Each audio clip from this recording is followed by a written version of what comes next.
Soy Fernando Díaz Villanueva. Hoy es 20 de marzo de 2025 y esto es La Contracrónica.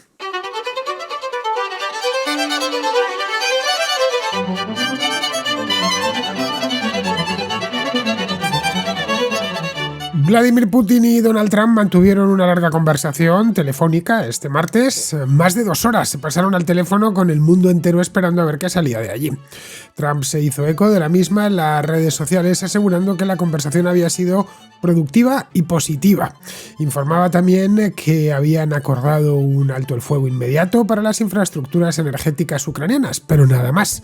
En 2 horas, Trump fue incapaz de convencer a Putin de que suscribiese el armisticio completo de 30 días, el mismo armisticio que Volodymyr Zelensky aceptó la semana pasada. A partir de aquí, es fácil saber quién es el verdadero obstáculo hacia la paz. Ahora Trump, que había prometido acabar con esto en solo 24 horas, se enfrenta al dilema de confiar en Putin, sumándose a la negociación a 2 bandas que le propone, o presionar al Kremlin para que llegue a un acuerdo. Lo cierto es que desde que hace 2 meses llegó a la Casa Blanca, Trump se ha decantado por presionar, sí, pero a los ucranianos.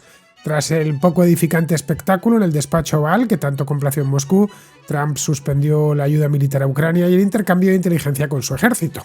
El grifo solo se reabrió después de que Zelensky aceptase un alto el fuego de 30 días tras una reunión en Arabia Saudita. Pero Ucrania, un país que, no lo olvidemos, lucha por su supervivencia, es la parte más débil en esta negociación. Cualquier esfuerzo dirigido a obligar al Kremlin a ceder será mucho más difícil. Rusia ha reestructurado con éxito su economía, con idea de prepararla para una guerra prolongada, a pesar de las sanciones impuestas por Estados Unidos y la Unión Europea. Ha redirigido su comercio hacia otros mercados como China y la India. Y aunque los problemas económicos rusos, los que atraviesa la economía rusa en estos momentos, son evidentes, nadie en aquel país se atreve, por la cuenta que le trae, a cuestionar el relato oficial de la invasión de Ucrania. El impulso que ha dado a su causa la administración Trump desde principios de año ha terminado convenciendo a Putin de que la guerra está ganada y, por lo tanto, muestra poco interés en negociar y mucho menos aún en hacer concesiones. Aunque parezca chocante, Putin persevera en sus 13, como si se hubiese impuesto tranquilamente con su operación militar especial, que iba a durar 3 días y estamos ya en el 4.º año de guerra. La prueba la tenemos en la conversación del martes. Putin eludió cualquier intento de llegar a un acuerdo de paz que no pase por asegurarse una victoria por partida doble. Una victoria territorial, apoderándose de una parte de Ucrania, y otra victoria política, alejando a las potencias occidentales del país para poder intervenir él directamente y transformar Ucrania en un satélite ruso similar a la Bielorrusia de Lukashenko. Eso es lo que más temen en Ucrania y en el resto de Europa, ya que envalentonaría a Putin y podría llevarle a embarcarse en más aventuras expansionistas. Le daría además un marchamo de legitimidad con el que no tardaría en desestabilizar a las democracias europeas desde dentro. A partir de aquí, Trump tendrá que caminar sobre la cuerda floja, una posición en la que se ha colocado él mismo, mostrando sus cartas antes de tiempo, validando la narrativa rusa sobre la guerra y culpando directamente a la víctima de haber provocado el conflicto. No lo tendrá sencillo, ya que a Trump le cuesta ver a Putin como el agresor, un agresor al que sus predecesores no consiguieron apaciguar mediante diálogo y negociaciones.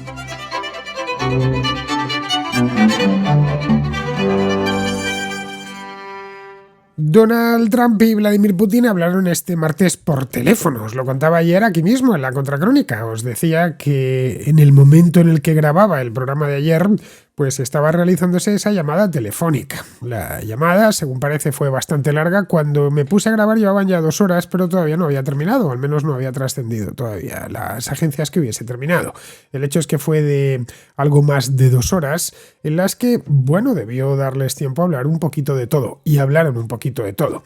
De cualquier modo, y esto es importante tenerlo en cuenta, Vladimir Putin al parecer no habla inglés de forma fluida, por lo que entiendo yo que una buena parte de la conversación se debió ir en interpretaciones en una dirección y en la otra. Es decir, Donald Trump hablaba en inglés, se lo traducían al ruso, y Putin hablaba en ruso y se lo traducían al inglés. Pero es que Aunque aun en el caso de que Putin hablase inglés con cierta soltura, es decir, qué sé yo, que hubiera estudiado en el mismo Cambridge la carrera y se manejase muy bien en inglés, bueno, en ese caso creo que tampoco. Tendría que hablarlo casi pues de manera bilingüe. También habría empleado un intérprete, aunque fuera solo como seguridad, ya que en los encuentros de alto nivel entre mandatarios, entre líderes internacionales que no comparten un idioma común, obviamente, pues si hablan el presidente de Argentina y el de México, pues no necesitan intérprete, o el primer ministro de España con el presidente de Colombia tampoco, o en el caso del inglés, pues si habla el primer ministro australiano con Donald Trump, pues tampoco necesitan un intérprete. Pero en el momento en el que no hay la misma lengua o una lengua que sea extremadamente parecida, léase castellano, portugués, una cosa así, holandés, alemán, en ese caso yo creo que siempre, creo, es una cosa que la he leído y además me la han comentado en más de una ocasión, que incluso conociendo el idioma, este tipo de encuentros siempre tiene un intérprete para asegurarse de que no haya malentendidos en temas muy sensibles. Pero incluso con intérpretes, 2 horas o algo más de 2 horas dan para mucho. Trump confió en su proverbial buena suerte, su baraka, que diría un árabe, para convencer rápido a Putin de que acepte su propuesta de alto el fuego. Un alto el fuego inmediato que hubiera entrado en vigor, de haberlo aceptado Putin ayer, pues quizá hubiera entrado en vigor hoy o mañana, pero de forma inmediata durante 30 días.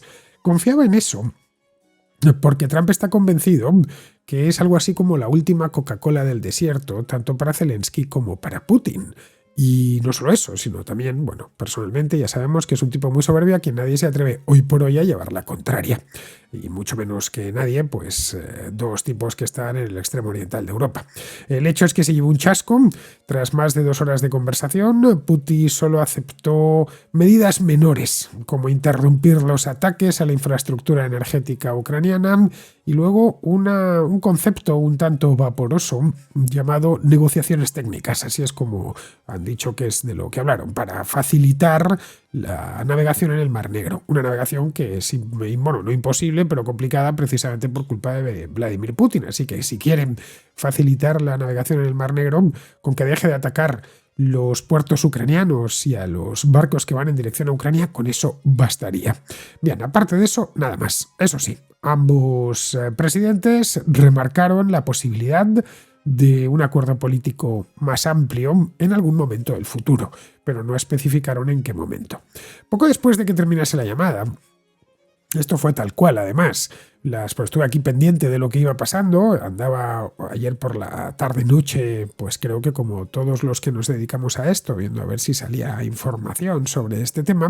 Bien, pues la primera información, antes incluso de que supiese nada de lo que se había hablado, me enteré a través de una agencia de noticias que las sirenas antiaéreas en Kiev empezaron a sonar, y no solo en Kiev, también en otras ciudades ucranianas. Al parecer, pues un puñado de misiles y de drones cayeron sobre la capital y sobre otras ciudades del país.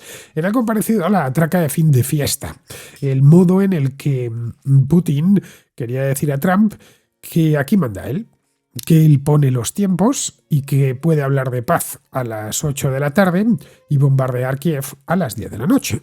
Que no hay ningún problema, y que si esperaba encontrarse a alguien blandengue o alguien dispuesto a ser apaciguado, que se vaya olvidando.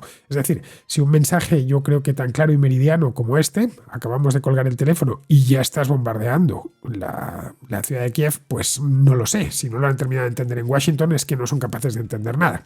Curiosamente, unas horas antes, el ejército ucraniano antes de la llamada, había realizado una incursión sorpresa en la provincia rusa de Belgorod. Es posible que tras ser expulsados de Kursk, el saliente ese de Kursk que habían conquistado el verano pasado y que se han tenido que replegar, pues traten quizá los ucranianos de crear una zona de seguridad y mejorar su posición negociadora. Es una hipótesis, obviamente. El Kremlin, como era de prever, acusó a Ucrania de crear un ambiente negativo para las conversaciones de paz. En fin, la clásica doble vara de medir del Kremlin. Si los ucranianos se defienden, pues que se trata de unos belicistas, y si ellos atacan, pues es que están mostrando determinación en la defensa de sus intereses. Es maravilloso como Vladimir Putin, y no solo Vladimir Putin, sino los miles y miles que repiten su propaganda más allá de Rusia, pues pasan de angelitos pacifistas a implacables defensores de la Realpolitik, pero no con 2 horas de diferencia, a menudo en el mismo párrafo. El comunicado emitido por la parte rusa tras la llamada, porque aquí lo que hubo es primero un tuit, una publicación en Truth Social, después un comunicado de la Casa Blanca oficial y luego un comunicado del Kremlin. El que no comentó nada en las redes sociales es Vladimir Putin, entre otras cosas porque no es aficionado a estas cosas. El comunicado de Rusia, el gobierno ruso, pues elogió a Trump por su deseo de contribuir al noble objetivo de poner fin a la guerra y a las pérdidas humanas inasumibles. En fin, de nuevo sobre lo mismo. Si quieren poner fin a la guerra, pues sí, podrían haberla evitado desde el principio no invadiendo Ucrania. Pero bueno, el Kremlin vino a decir que habían acordado un intercambio de unos pocos soldados, creo que eran 150 o 165 soldados que estaban prisioneros en cada uno de los lados. Pero más allá de eso, no hubo nada más. Es decir, Putin parece estar dando a Trump lo justo, pero justísimo, para que pueda decir en su casa que están progresando hacia el final de la guerra, pero que no pueda ir ni una coma más allá. Bueno, eso y la voluntad manifiesta que tiene Putin de abrir una brecha que se torne insalvable entre Estados Unidos y Ucrania. Algo para él imprescindible, ya que sin el apoyo estadounidense, pues Ucrania, al menos Ucrania tal y como la conocemos, la República de Ucrania, que nació tras la implosión de la Unión Soviética en 1992, pues tiene muy difícil sobrevivir. Trump se mostró encantado, él acudió a su propia red social, Truth Social, y dijo que la conversación había sido magnífica, buena, muy productiva, y presentó ese compromiso de abstenerse de bombardear la infraestructura energética como un primer paso al que seguro que le seguiría luego ya el alto el fuego definitivo y en última instancia pues el fin de la guerra sustanciado en un acuerdo de paz satisfactorio para ambas partes. La Casa Blanca poco después, ya de forma oficial, informó que las negociaciones estas a las que se refería el presidente en su publicación en las redes sociales, pues que comenzarán de inmediato en Oriente Medio. Entiendo yo que seguirán en Arabia Saudita, que es quien está poniendo la mesa y el lugar de reuniones desde hace ya más de un mes. El Kremlin, de cualquier modo, fue menos comunicativo y, sobre todo, menos optimista. Tampoco le tienen que vender esto a nadie. Bueno, lo tienen que vender de cara al interior, ojo. Tienen que vendérselo a esos programas de televisión tan enloquecidos que hay en la televisión rusa, esos comentaristas bélicos que lo que quieren es dureza. No pueden ir vendiendo demasiada paz si esa paz no viene acompañada de una victoria indiscutible. Lo que venían a decir en su comunicado es, no mencionan la tregua energética, eso para empezar, y lo que ponen es condiciones para que acepten ese alto el fuego con el que Donald Trump está tan ilusionado, ese alto el fuego de 30 días. Exigen que Ucrania detenga la movilización de tropas, detenga el rearme, que Estados Unidos deje de suministrarle armas desde ya mismo y también apoyo de inteligencia, y que a partir de ahí pues se haga un compromiso de máxima neutralidad y que dejen a Ucrania en paz, que no reciba ayuda de ningún tipo y que por supuesto ellos se refrenen. Como es natural, Rusia no se ofrece a hacer lo mismo, es decir, ellos podrán seguir reclutando a placer y manteniendo la producción de armas y las importaciones de Irán y de Corea del Norte pues al máximo rendimiento. De nuevo tenemos aquí una doble vara de medir putinesca un tanto peculiar. En cuanto a lo de la paz duradera, de la que ya había hablado el Kremlin hace unos días, pues ahora dicen que cualquier acuerdo tiene que ser integral, sostenible y a largo plazo. Con lo cual yo estoy de acuerdo y creo que cualquiera está de acuerdo. Cualquier acuerdo de paz tiene que ser integral, es decir, cubrirlo todo, tiene que ser sostenible, se tiene que mantener en el tiempo, por supuesto, y debe durar mucho tiempo, es decir, no debe estar pensado para que una de las dos partes pues se sienta tentada a romper ese acuerdo dentro de 1, de 2 o de 5 años. Bien, hasta aquí creo que todo correcto. Pero después de eso decía que ese acuerdo de paz también debe eliminar, esto es textual, eliminar las causas profundas de la crisis. Es decir, las causas profundas de la crisis ocasionada por ellos mismos. Y también decía que ese acuerdo tenía que preservar los legítimos intereses de Rusia en materia de seguridad. Ya podemos imaginarnos por dónde van. Esta terminología tan particular empleada por el Kremlin para limitar la soberanía de Ucrania, para imponer su neutralidad Y bueno, y en un mundo ideal, pues para incluso expulsar de la OTAN a los países de Europa del Este, no ha variado ni un milímetro desde el principio de la guerra. En el comunicado ruso tenemos un elemento más que es llamativo. El comunicado incide en que el acuerdo debe de ser bilateral. Es decir, negociado por dos partes solo. Podemos pensar, bueno, caray, qué generosos son, por fin se van a sentar en la misma mesa con Ucrania. No. Dos partes, que una sería Estados Unidos y la otra sería Rusia. Y ya no habría que tener en cuenta a nadie más, ni a los europeos, ni por supuesto a Ucrania. A ver, repasémoslo. Es el combo putinesco perfecto. Ucrania tiene que desarmarse y no unirse bajo ningún concepto a la OTAN. Cuando dicen neutralidad, lo que están diciendo es eso, es que depende de nosotros. Su soberanía a partir de ahí ya queda seriamente limitada, porque para poner fin a la operación especial militar, es decir, a la invasión del país, así es como la llaman en Rusia, la operación militar especial, pues ni siquiera se cuenta con ellos. Es decir, en una palabra, lo que esperan es que Ucrania se rinda, que capitule, justo lo que se negó a hacer en febrero de 2022.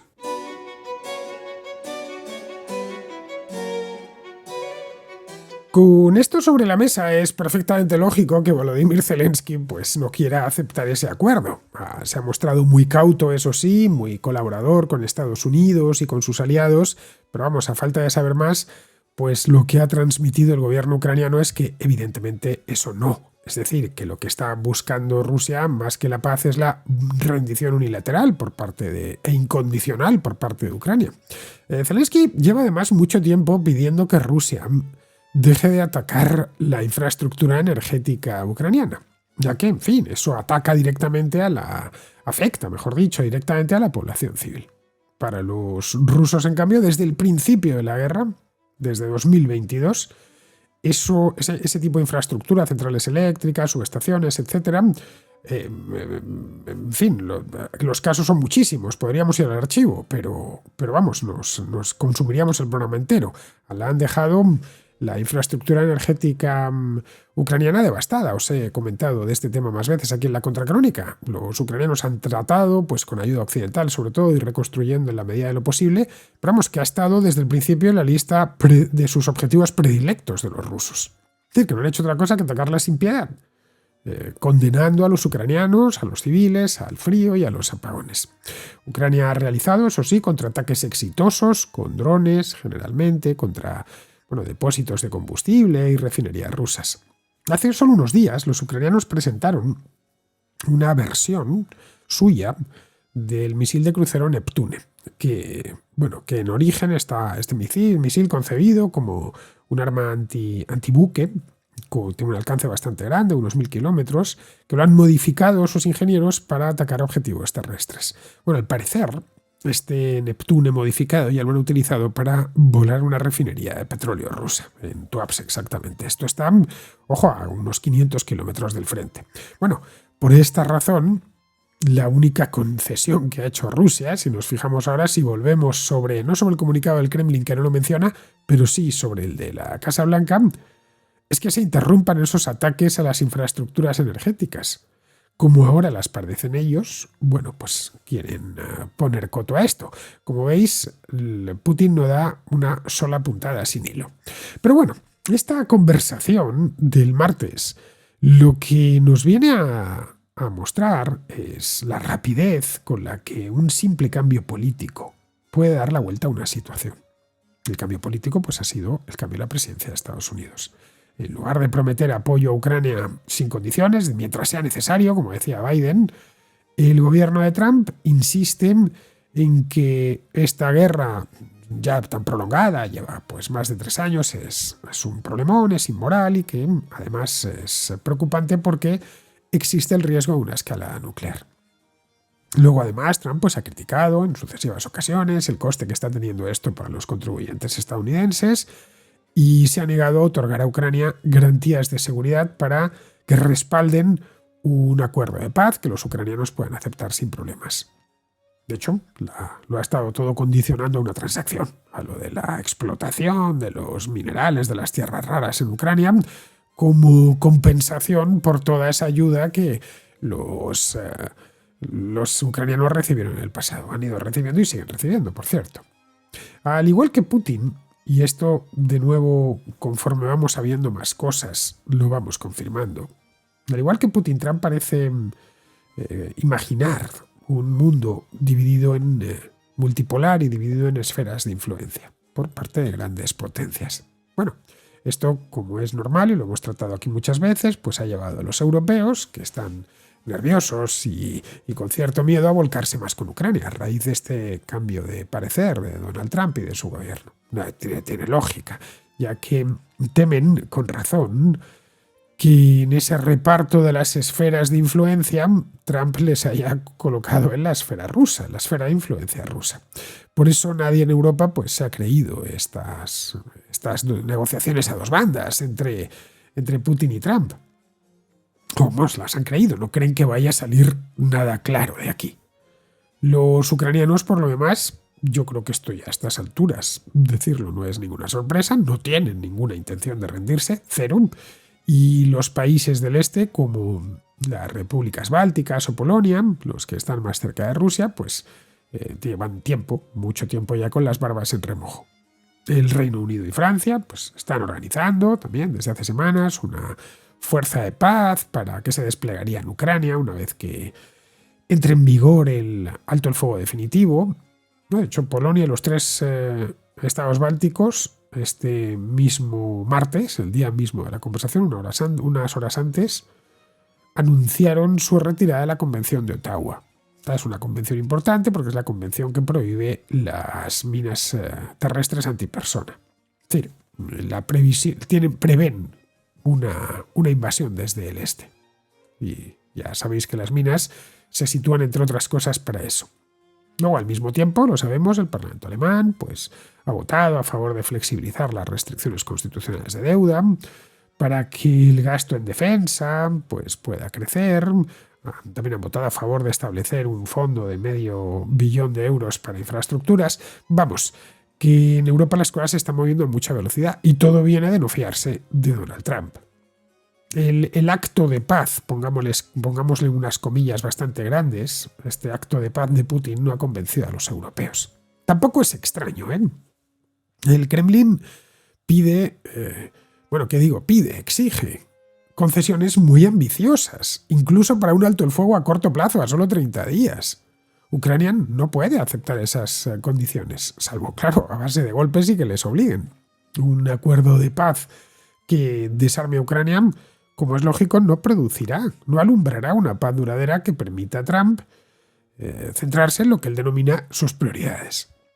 Putin ha insistido en anexionar provincias enteras de Ucrania, incluidas dentro de estas provincias territorios que su ejército ni siquiera ocupa en estos momentos. Bien, ¿qué le impediría en el medio plazo hacer lo propio con el resto del país? Cuando lo crea oportuno, o probar suerte con otras exrepúblicas soviéticas como puede ser Letonia, Estonia y Lituania, que formaron parte de la Unión Soviética y que además son muy pequeñas, es decir, tendrían problemas para resistir una invasión porque una de las ventajas que ha tenido Ucrania es que es un país realmente grande, es decir, muy profundo. En el caso de Estonia, pues cualquier ejército lo cruza, no en una mañana, pero en un par de ellas, que son países muy pequeños. Es de cualquier manera una buena señal que Trump por ahora no haya cedido a estas exigencias de Putin durante la llamada, que se limitase a palabras diplomáticas y biensonantes. Fantástico, productivo, positivo, pero no ha cedido. Pero que debería saber que Putin va a jugar sus cartas hasta el final.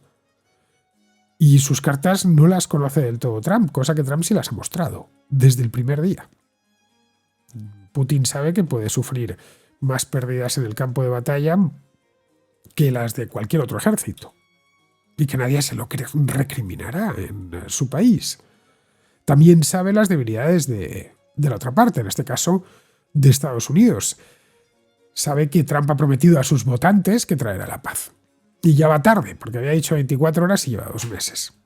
Es improbable que Putin ceda en sus exigencias fundamentales, a menos que Trump y los miembros de la OTAN, los miembros europeos de la OTAN, pues estén dispuestos a presionarle pues, con sanciones más duras, que de poco servirán, pero sobre todo armando a Ucrania hasta el límite.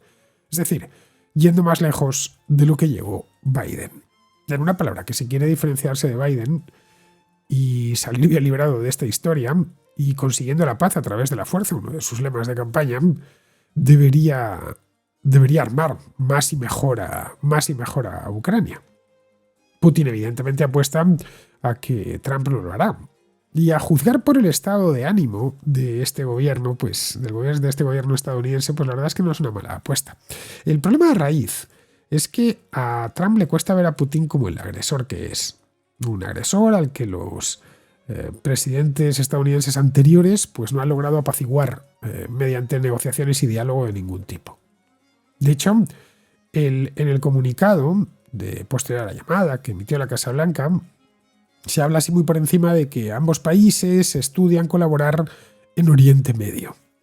En Oriente Medio, donde Putin pues lleva como 10 años siendo un elemento generador de inestabilidad. Bueno, hace solo unos días ordenó Trump bombardear a los hutíes en el Yemen. Los hutíes, como bien sabemos, pues han convertido en una ruta de alto riesgo para los barcos mercantes a atravesar el Mar Rojo. A algunos les han atacado directamente y a otros los han asaltado. De hecho, han disparado contra buques de la Armada estadounidense con total impunidad. Habría que preguntarse quién ha facilitado a los hutíes la información para atacar esos buques. Pues Rusia, obviamente. Lo mismo ocurre con el suministro de aviones de entrenamiento a Irán a cambio de drones. Es decir, que si pretende colaborar en Oriente Medio con Rusia, estaría colaborando con el adversario. El legado de Trump, además, y parece que está muy preocupado por eso mismo, se verá dañado sin remedio si los estadounidenses comprueban que Putin se ha salido con la suya en Ucrania. La opinión pública no termina de ver, además, la capacidad de Trump para poner fin a esto. En una encuesta realizada este mismo mes, el 75% de los estadounidenses y, ojo, el 69% de los votantes republicanos aseguran estar preocupados por la posibilidad de que Putin no cumpla el acuerdo de paz una vez se haya firmado. Pero en fin, a pesar de todo el ruido que generan siempre las negociaciones que ponen fin a una guerra, lo que importa pues son los términos finales del acuerdo de paz, al que no se llegará en 24 horas y quizá tampoco en 24 semanas, porque es mucho lo que queda por discutir. Y luego hay una serie de líneas rojas que ha puesto el invasor que son inasumibles, no ya para el invadido, sino también para el mediador, es decir, para Estados Unidos. Es cierto que la mayor parte de estadounidenses quieren que la guerra en Ucrania termine, pero Trump debería recordar que allá por 2021 el 70% de los estadounidenses estaba a favor de salir de Afganistán. ¿Cuánto antes? Bueno, Biden sabía esto. Por eso aceleró la retirada acordada con los talibanes por Trump un año antes. Biden pensó que sería pues casi un héroe nacional por poner fin a esa guerra que ya nadie entendía. Hoy todos sabemos cómo terminó aquello. El cierre de una guerra en falso siempre es la antesala de una guerra aún mayor. Y eso es algo que no debería olvidar.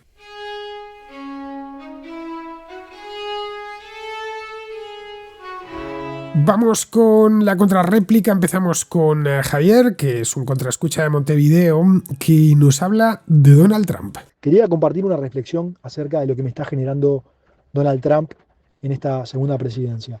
Creo que Donald Trump está encarnando la caricatura que muchos críticos de Estados Unidos han tenido desde siempre y hoy está tomando vida en este personaje. Siempre se ha tenido una imagen abusiva de Estados Unidos, una imagen de un país que no respeta las reglas, que se impone a los demás. Si bien eso es cierto, muchas veces, creo que siempre esa crítica ha sido exagerada y no se ha valorado el rol que ha tenido Estados Unidos en el siglo XX y en el siglo XXI. Y creo que Donald Trump nos hace justamente valorar ese rol que tuvo Estados Unidos. Yo soy de un país que ha sido muy crítico con Estados Unidos. Las corrientes intelectuales que hemos tenido en Uruguay han sido muy críticas, empezando por José Enrique Rodó, en el comienzo del siglo XX, que tuvo una influencia muy grande en el pensamiento latinoamericano.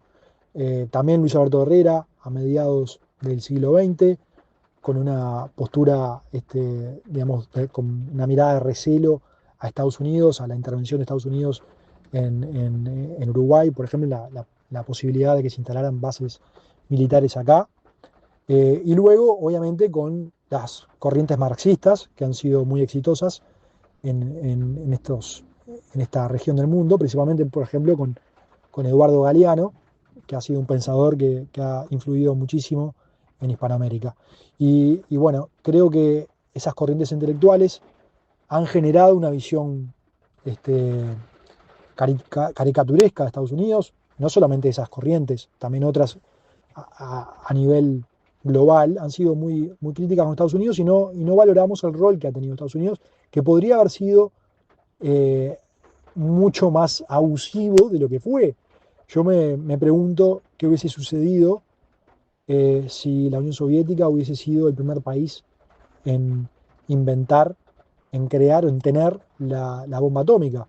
Recuerdo una charla que tuvo Pablo Iglesias con Antonio Escotado, está el video en YouTube, lo pueden encontrar cualquiera de los contraescuchas, en la que, bueno, Pablo Iglesias le echa en cara a Antonio Escotado el abuso de Estados Unidos en haber sido el único país en que hizo uso de esa tecnología. Y es lógico que haya sido así, que haya sido el único país que haya hecho uso de esa tecnología, de esa bomba, porque fue el primer país que la tuvo. Entonces es lógico que haya sido el único que haya hecho uso de esa tecnología. Eh, Sin embargo, a pesar de haberla tenido primero y haber sido el único país que la tuvo por 4 o 5 años, no hizo abuso, podría haber hecho perfectamente haber aprovechado y eliminar de raíz a sus posibles rivales, y no lo hizo. Entonces, eso habla bien de los pesos y contrapesos que tiene Estados Unidos y que han evitado que Estados Unidos haya sido esa caricatura que siempre se describió. Nada, es simplemente esa reflexión y nada, quería saber tu opinión al respecto. Eh, Me considero un contraescucha, te diría un contrahincha, porque bueno, escucho las contrahistorias, las contracrónicas y principalmente en la época de la pandemia fueron de gran ayuda porque en ese momento estaba en Dublín y mientras miraba por una ventana de una oficina improvisada que era mi casa, teletrabajando, mirando el clima lluvioso de Dublín, mientras trabajaba me acompañaba muchísimo eh, todas tus contrahistorias que me las escuché todas. Bueno, te mando un abrazo y muchas gracias por todo lo que haces. Pues sí, así es, Javier. Donald Trump está encarnando la caricatura que hacían de él, incluso superándola en algunos aspectos. Durante el primer mandato, esto ya lo he comentado en alguna ocasión, supo contenerse en algunos aspectos y dejar las aristas más duras en el plano discursivo.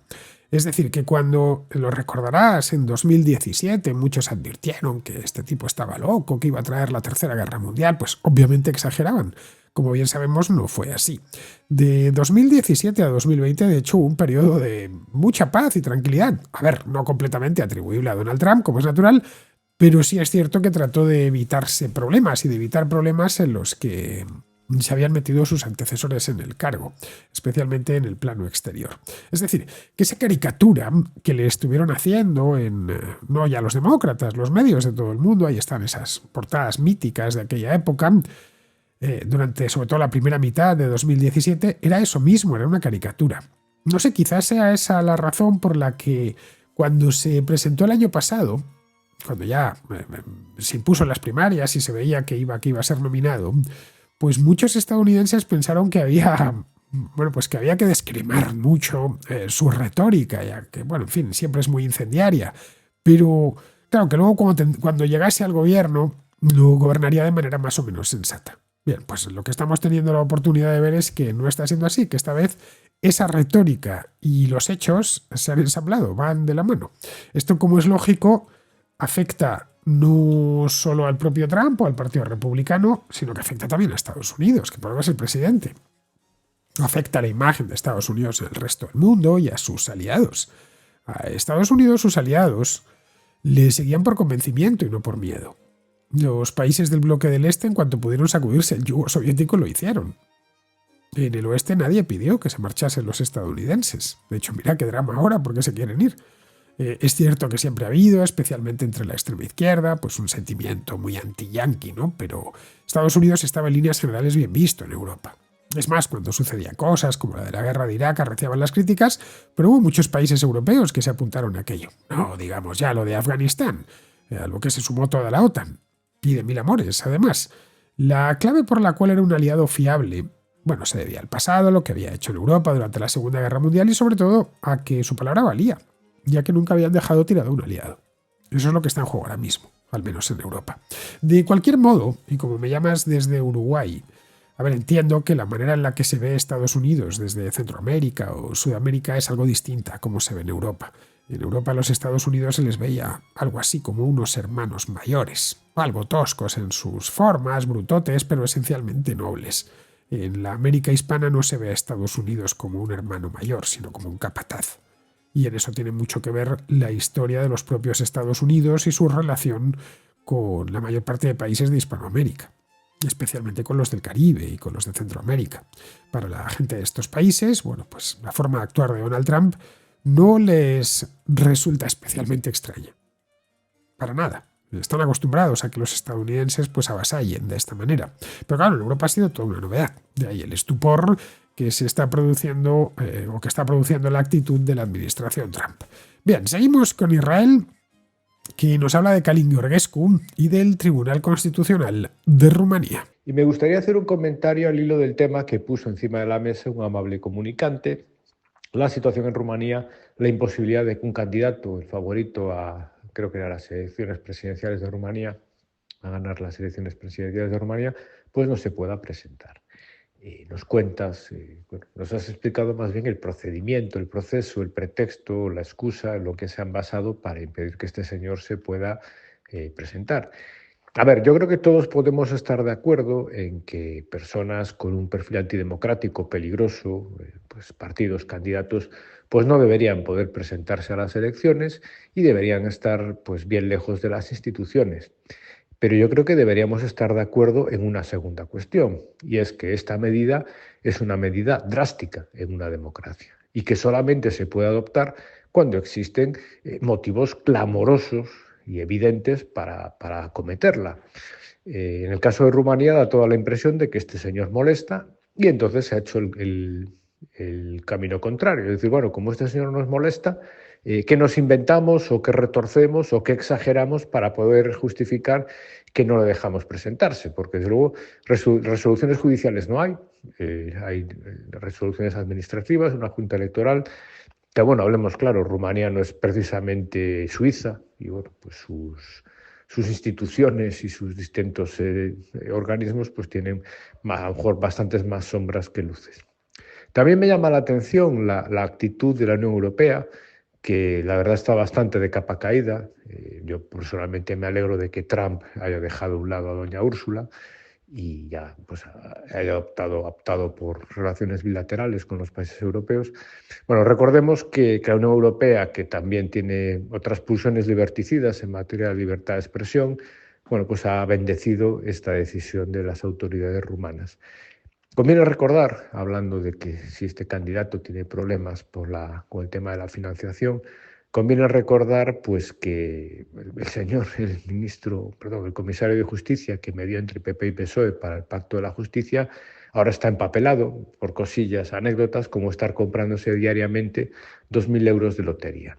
Recordemos también que doña Úrsula nos dijo que las vacunas prevenían el contagio, nos presentó un contrato de las vacunas lleno de tachones, que el Parlamento Europeo hay varios eurodiputados empapelados porque se ha encontrado en su casa ingentes cantidades de dinero, y ahora resulta que el problema de la democracia en Europa es este señor rumano. Yo, salvando un poco las distancias, más bien mucho, me recuerda mucho al caso de Nacho Cano en España, que es un señor molesto para el gobierno, pues bueno, porque alza su voz contra el gobierno, y entonces hacemos un poco lo mismo. A ver cómo le podemos buscar las cosquillas, cómo podemos exagerar, cómo podemos sacar de quicio, que el equipo de opinión sincronizada funcione y se desmonta un numerito en el que sí, evidentemente decimos, bueno, pues como al señor de Rumanía, aquí le falta un sello, allí le falta una póliza, no ha pagado una tasa, pero es muy peligroso porque Se empieza por Rumanía y cuando nos queramos dar cuenta, pues venimos a España y no te puedes presentar a las elecciones. En una España en la que la correa de transmisión de una banda terrorista se puede presentar, partidos que han protagonizado un golpe de Estado se pueden presentar sin mayores sobresaltos y descubriremos pues que cualquier día, pues por también con los mismos razonamientos de Rumanía, pues hay partidos perfectamente democráticos, pero molestos, que no se pueden presentar a las elecciones. Y en el caso de Ucrania e Israel no es que este señor moleste, es que no cumplía los requisitos legales para presentarse. El fallo del Tribunal Constitucional rumano está disponible, lo puedes descargar. Esgrimen tres grandes razones. La primera es la injerencia extranjera y la violación de la soberanía electoral. El tribunal ha determinado que la campaña de Georgescu, pues las elecciones del año pasado, pues las de noviembre, pues estuvo influenciada por una operación masiva de desinformación y promoción en redes sociales, especialmente en TikTok, con indicios de apoyo externo, concretamente de Rusia. Esta injerencia se considera una violación grave de las normas electorales rumanas, que exigen que las elecciones, pues reflejen la voluntad soberana del pueblo, bla, bla, bla, sin interferencias extranjeras. Cuando este mismo tribunal anuló las elecciones del año pasado, se basó en esta misma premisa. Y lo que ha hecho el tribunal ahora es extender eso mismo pues, a la elegibilidad futura de Călin Georgescu. La segunda, esta es solo la primera. La segunda es la falta de transparencia en la financiación de su campaña.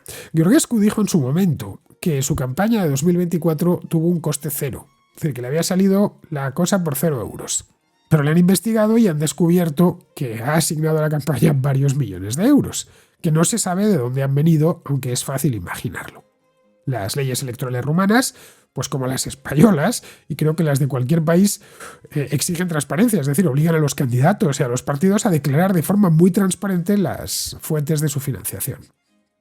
Y la tercera, ya con la segunda bastaría, pero bueno, han dado otras razones. La tercera es lo que llaman allí incumplimiento de los principios democráticos. Es decir, su posicionamiento a favor de ciertas posturas políticas que allí en Rumanía lo denominan neolegionarias, es decir, fascistas, algo que está prohibido en Rumanía, como lo está en Polonia, como lo está en Alemania, o como está prohibido en España, registrar un partido que justifica una organización terrorista. Călin Georgescu, en una palabra, Israel no se podría haber presentado en ningún país de Europa con semejantes acusaciones. No puede haber todavía resoluciones judiciales porque no ha habido tiempo de juzgar nada. Las elecciones se tienen que celebrar en mayo y por eso el Tribunal Constitucional actúa de forma cautelar. Respecto a lo que comentas del comisario de Justicia Europeo, o el excomisario, mejor dicho, de Didier Reynders, que fue quien medió entre el Partido Popular y el PSOE el acuerdo de la justicia, está siendo efectivamente investigado por lavado de dinero después de que esto sucedió en diciembre del año pasado, después de que la policía belga encontrase 10.000 euros en efectivo en su casa de Bruselas. Se sospecha que lavó dinero a través de la Lotería Nacional Belga. La investigación llevaba ya un tiempo, desde el año 2023. Le estaba investigando la Fiscalía bruselense y abarca un periodo muy largo. Es decir, desde 2011, que este tipo era, cuando era todavía ministro de Asuntos Exteriores de Bélgica. Él, antes de ser ministro de Asuntos Exteriores, había sido ministro de Finanzas. Y se extiende hasta prácticamente el momento presente. Y, por supuesto, toda su época de comisario. La Fiscalía sospecha que Reynders adquiría boletos de lotería electrónicos y que, él había sido responsable de la Lotería Nacional como ministro de Finanzas, y que transfería las ganancias a su cuenta personal, utilizando ese mecanismo para blanquear fondos de origen desconocido. No sabemos la cantidad exacta, no tenemos ni idea, la Fiscalía de Bruselas no ha dicho nada, pero las alarmas saltaron. Esto se descubrió porque saltaron las alarmas tanto en la Lotería Nacional como en el organismo que tienen ahí en Bélgica contra el blanqueo, lo que indica que se debe de tratar de cantidades importantes, no de los 10.000 euros que le encontraron en casa. De cualquier modo, Reynders no se estaba presentando unas elecciones, y si quisiese hacerlo, dudo muy mucho que pudiese hacerlo con esta investigación que tiene en marcha. Pero es que Israel, en eso mismo consiste el Estado de Derecho, en que la ley es igual para todos. En todas partes existe corrupción, pero no en todas partes se investiga y mucho menos se procesa a sus responsables. Pero creo que la financiación ilegal para hacerse con la presidencia de un país es bastante más grave que lo de Reynders y los boletos de lotería, o cualquiera de los casos que se han descubierto en el Parlamento Europeo. El caso del Qatargate, por ejemplo, que envió, por cierto, de cabeza a la cárcel a esta eurodiputada griega, Eva Kaili, y allí pasó, creo que fueron 4 meses. Hoy está con la condicional y un brazalete electrónico. Decir que la Unión Europea no es democrática porque han saltado unos cuantos casos de corrupción es como decir que la Iglesia es un paraíso para la pederastia porque se han descubierto unos cuantos curas pedófilos. Si fuese un paraíso para la pederastia, nunca saldría ningún caso a la luz pública. Del mismo modo que no conocemos un solo caso de corrupción que se investigue en la Venezuela de Maduro. Que existan unos diputados o un comisario con la mano muy larga, pues no es un peligro para la democracia. Lo sería, ojo, si quedasen impunes una y otra vez. Lo que te aseguro que es un peligro para la democracia es que un tipo como Kalin Georgescu, que es esencialmente un activo del Kremlin, que añora además a figuras como Codreanu, ese sí que es un peligro para la democracia. Luego, en cuanto a lo que decía von der Leyen de la vacuna AstraZeneca, que no sé muy bien qué tiene que ver esto de la vacuna AstraZeneca con la democracia, pero bueno, pues es lo mismo que dijeron todos los gobernantes del mundo, todos sin excepción, que eran muy seguras, muy fiables y que ellos serían los primeros en ponérselas. Y en algunos casos pues llevaron a la televisión y a los fotógrafos para que se viese. Bueno, tu querido Donald Trump, el mismo que ha prescindido y que te ha alegrado tanto que prescinda de Ursula von der Leyen y la Puente, se puso varias medallas al respecto. Puso en marcha, recuérdalo, la operación aquella Warp Speed, de la que os hablaba hace 1000 años, para acelerar su desarrollo. En diciembre de 2020, cuando ya las vacunas de Pfizer y de Moderna habían recibido la autorización de la FDA, Trump se atribuyó el mérito. Y bueno, me he ido a buscar el tuit porque es que lo recordaba. Claro, como le di tanto seguimiento a esto de las vacunas, pues ciertas cosas se me fueron quedando en la cabeza. Lo que dijo textualmente, esto fue el 11 de diciembre de 2020. La vacuna ya está aquí. Estoy orgulloso de decir que mi gobierno hizo esto posible con la operación Warp Speed. Salvamos millones de vidas. Unos días más tarde, antes de terminar el año, en un discurso dijo textualmente, esto es textual de Trump, tenemos una vacuna segura y efectiva. Es un milagro médico y es gracias a nosotros. Bueno, entre tanto, por supuesto, pues alentó a todo el mundo a vacunarse y reveló que él mismo se había vacunado en privado junto a su esposa Melania antes de salir de la Casa Blanca. Así que siguiendo con lo que dices, y ya que has metido esto de las vacunas en la democracia, bueno, pues ya sabes, von der Leyen y la vacuna, pues tendríamos que concluir que Trump no cree en la democracia, porque claro, habló bien de las vacunas y todo esto. En fin, vamos ahora con Marta, que nos habla del tema este del aborto que traemos desde el lunes. Y creo que llevo al menos unos 5 años escuchando la contra, así que sí, hay mujeres que te escuchan. Te mando este audio porque creo que se han abierto 2 debates sobre el aborto. Por una parte, el iniciado por la limitación del gobierno británico a que los rezos se produzcan a 150 metros de las clínicas. Me parece importante recordar que si una persona es creyente y practicante, tiene lugares en los que reunirse y rezar, sean estos iglesias, mezquitas o sinagogas. Por lo tanto, las personas que desean rezar frente a las clínicas, lo que realmente están haciendo es coaccionar a esas mujeres. Y creo que a este punto necesitamos un poco de empatía. Afortunadamente no me he visto en la tesitura de tener que abortar, y espero no verme nunca. Pero imaginaros una mujer embarazada, ilusionada por ser madre, y que su ginecólogo en una revisión le comunica que el feto que lleva dentro tiene una malformación incompatible con la vida, y que además seguir adelante con el embarazo podría en riesgo su vida. Esa mujer aborta porque no tiene más remedio. Pues imaginaros que el día que va a abortar se encuentra con personas rezando a la puerta de la clínica. Sin duda, esto agravaría aún más su trauma. No solo no puede seguir adelante con ese embarazo, sino que se ve juzgada moralmente. Quizás penséis que el ejemplo de problemas en el feto tiene una incidencia baja, pero desafortunadamente ocurre más veces de lo que os podáis imaginar. Esto es extensible a una mujer a la que hayan violado, a una adolescente que no está preparada para ser madre, porque ser madre no es fácil. Me gustaría rizar un poco el rizo. ¿Acaso el sexo fuera del matrimonio no es pecado? Porque no van a rezar a las puertas de los prostíbulos. Así evitaría muchos embarazos no deseados.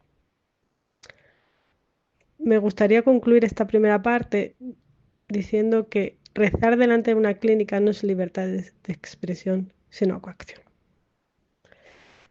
Respecto al segundo debate sobre el aborto, una contraescucha, creo que se llamaba Paloma, dijo que no hay debate sobre el aborto sí o no, y que el debate era si aborto seguro o no seguro.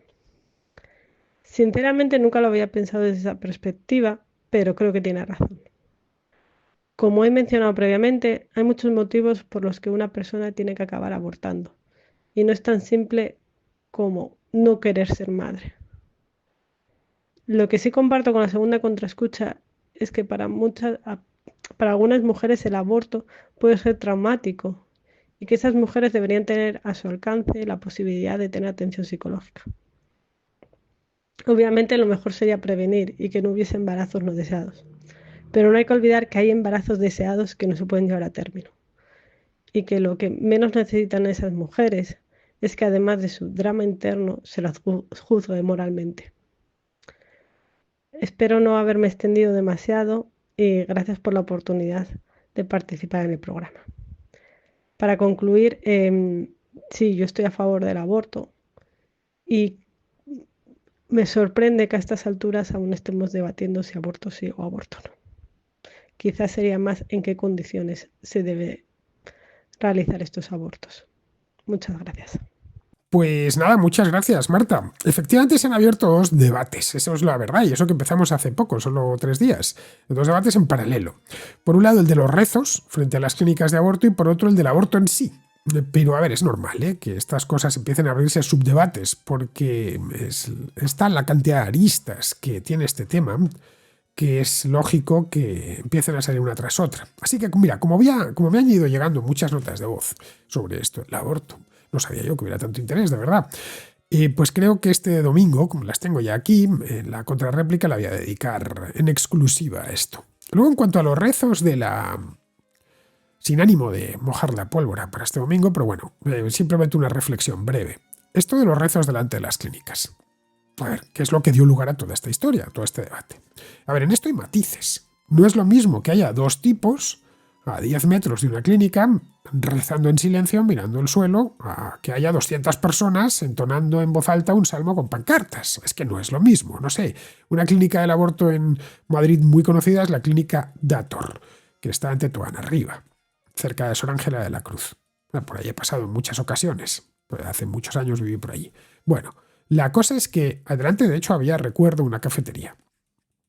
Bien, podría ser que tú te pongas desde la puerta de esa cafetería pues a mirar el suelo rezando. Puede ser que estés casi mirando el móvil. Eso no creo que moleste a nadie. No puede molestar a nadie. Es más, en el caso de que una mujer que vaya a abortar a la clínica Dator y se encuentre pues a ese tipo, a esos dos tipos rezando en silencio, es que seguramente ni advierta su presencia. Pero si llega y se encuentra a los 200 del Salmo, pues lo más probable es que le suponga todo un trago entrar en la clínica. Ojo, estamos hablando de simples rezos, que en algunos casos puntuales pues devienen en insultos. Pero claro, insultar no es rezar, hay que saber separar, así que no podemos considerar a quien insulta un orante, sino un injuriador. El problema aquí, que se encontraron las autoridades, fue que costaba distinguir entre un tipo de rezos y otros, distinguir desde el punto de vista normativo. Podrían haber limitado el número, por ejemplo, ¿no? Pueden rezar más de 10 personas. O haber exigido que se realice en silencio y sin pancartas. Pueden aquí congregarse pero que ni uno levante la voz y que nadie muestre nada. Pero claro, imagínate, esto podría haber dado lugar a que pues, se reúnan allí 200 personas en silencio mirando al cielo, qué sé yo. Eso también puede ser un poco impactante para cualquier persona que llegue allí, cualquier mujer que llegue allí a abortar. Podrían haber regulado de muchas maneras. Pero bueno, en todos los países se han decidido por cortar por lo sano y establecer una distancia mínima. Como el caso del Reino Unido, o prohibir los rezos en las cercanías, de manera mucho más difusa, pero sin especificar distancia, como se ha hecho en España. Podríamos pensar en este punto por qué no se hizo antes. Caray, el aborto en España es legal desde hace 40 años, ¿por qué no se hizo antes? Pues seguramente porque no hacía falta. Como no hace falta prohibir los rezos delante de una mezquita o las oraciones del viernes delante de una iglesia. A ningún cristiano se le ocurre ir a una mezquita a rezar en la puerta. Y a ningún musulmán se le ocurre pues ir a hacer la plegaria del viernes delante de la catedral de una ciudad.